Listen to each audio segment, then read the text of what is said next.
Now, there are certain recipes or dishes you cook at certain times, okay? Depends on the mood, depends on the season, depends upon what's available.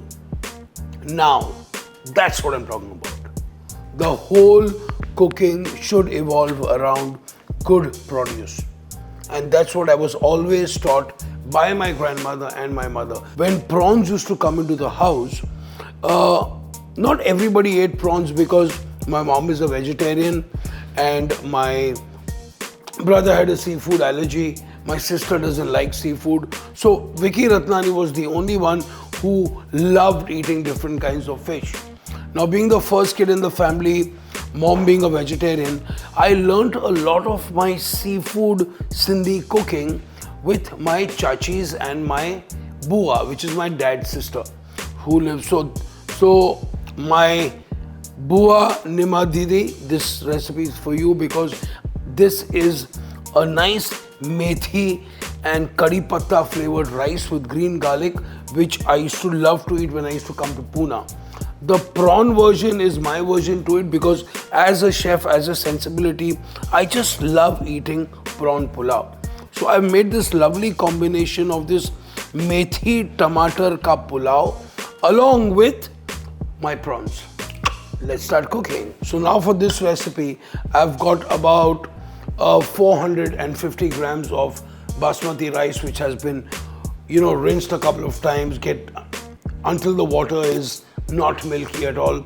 And we soak it for at least about 40 to 45 minutes minimum. So they are soaked, so they are washed, rinsed, and then again soaked for about 40 minutes. And this is what we have here. Now, if you don't like basmati rice or you want to use any other kind of rice, definitely would love. Another lovely rice which I like is the kaima rice, which is used a lot in the south, especially Kerala, to make that thadasari biryani. Oh, this is incredible. So this recipe I'm going to be using ghee to cook. Okay, at least a tablespoon of ghee in here. First, what we do is we're going to be adding about a teaspoon of jeera.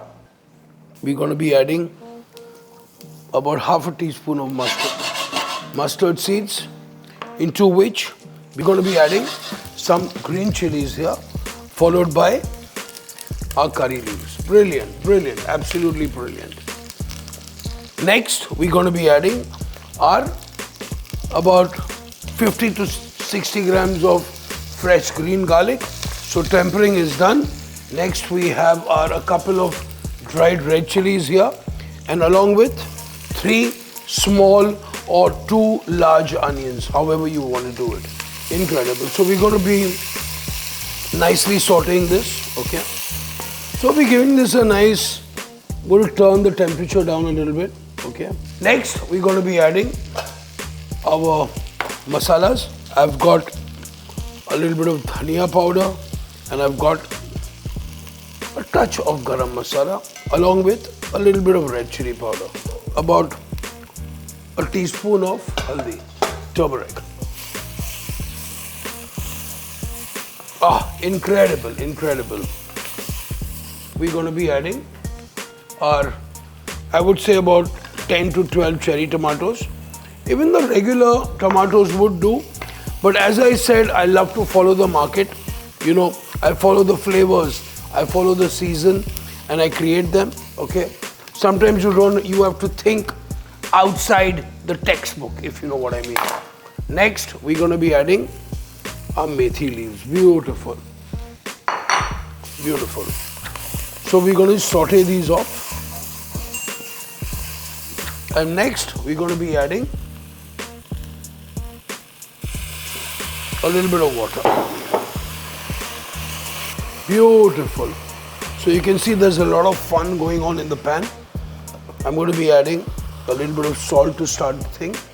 And then next, we're going to be adding our washed and drained rice. Fantastic. Give this a little mix. Okay, we don't want to mess around with this too much, okay?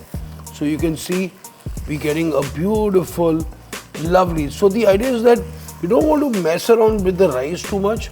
You want to just mix it nicely so that, bilkul, the rice is evenly coated. That's your goal. And then beautiful prawns.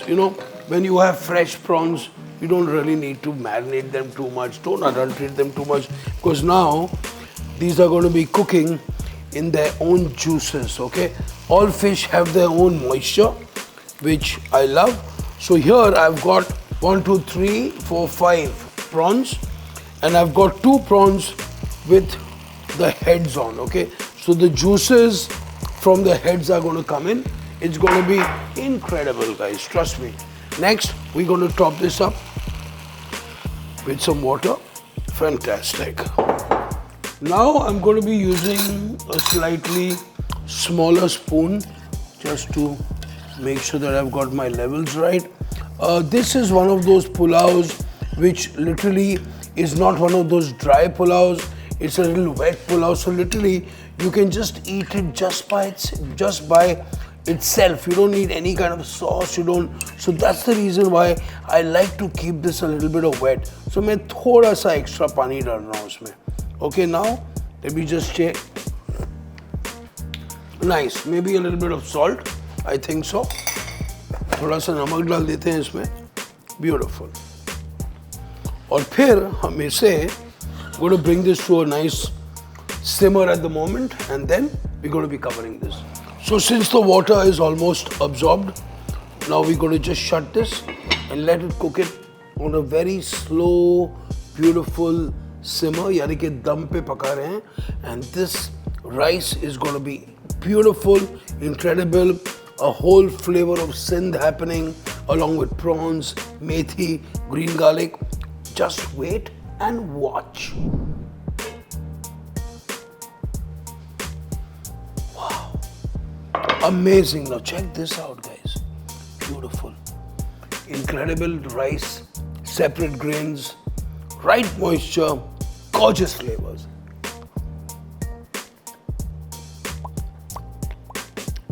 Nice, really good. Now it's time to plate this up.